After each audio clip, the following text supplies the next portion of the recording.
Welcome to the Investing Podcast presented by Tusk Media. The final bell has rung and the market is now closed. So let's move on to an audio and video recap with the Investing Happy Hour.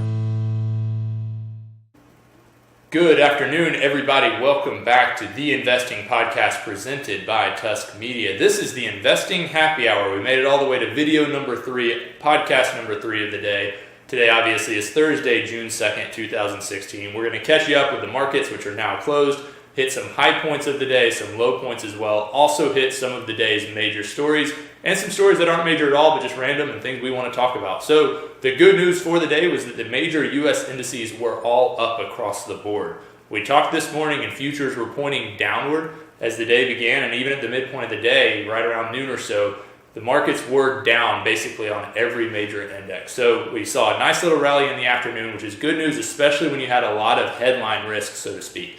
We had OPEC meeting, we had the ECB meeting, we still have some earnings trickling in, things like that. So there was plenty of opportunities for things to go south. They opened negative and actually rallied pretty nicely, which is good news for the markets as they continue to inch up. I mentioned OPEC earlier. They announced that they were not going to change the amount of oil that was going to be supplied. They also said that their intention is for the market to reach an equilibrium point. They want the market to do its job. And based on today, when oil was basically flat, that seems to be working. So what did they do? Nothing really. They announced that they weren't going to change supplies.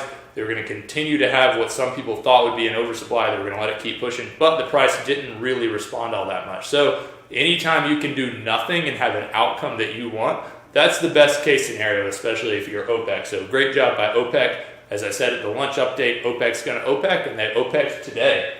Winners and losers, let's talk about a couple companies. We talked about Oracle earlier. We talked about basically this idea of cloud accounting, which had nothing to do with angels and everything to do with how they were accounting for numbers in their cloud computing space.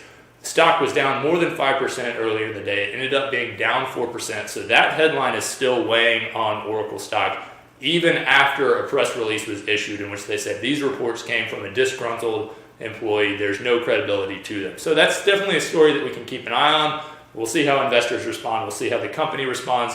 We'll kind of see how that shakes out. In terms of winners, Humana was up more than 5% today, and merchandise conglomerate L Brands had a really strong day. So I guess Victoria's Secret is out.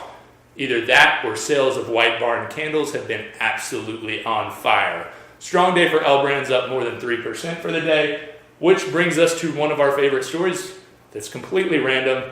Starbucks announced a partnership today with Anheuser-Busch. Now, when you think Anheuser-Busch, you think Budweiser, king of beers. What's up? What's up? What's up? You think of that. So it's really exciting for people who enjoy a good beer like myself to hear that Starbucks, which basically operates on every single corner in America, has partnered with Anheuser-Busch to offer a ready-to-drink tea. That's right, folks. They're not putting out a beer. There's not going to be coffee-flavored brews. It's going to be tea. So, interesting partnership there. We'll see what comes of it. Obviously, they're going to use Anheuser-Busch primarily for the production and distribution and bottling and things like that, but an odd partnership, to say the least.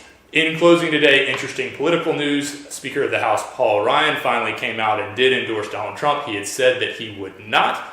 This just goes to say you should never trust a guy with 2 first names. So Paul Ryan, you're on notice.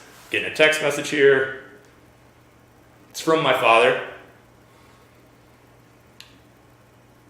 Dad wants to know if we have to include the full disclosure at the end of every podcast. Dad and everybody listening and watching, we do have to do that. We've got to disclose everything. So we're going to leave you with that disclosure here in just a few minutes. In the meantime, make sure you hit subscribe. If you're on iTunes, which we should be on there pretty quickly, hit subscribe, leave us a 5-star review. It helps people find us. If you're on Stitcher, hit that little thumbs up button. That helps us a ton. Also, go ahead and add us to your playlist. That time, the next time we have an episode come up, which will be first thing in the morning, you'll get it. If you're on YouTube, hit that little gear button that says subscribe next to it. You'll get all our videos in your email as soon as they happen. In the meantime, have a great night. Cheers.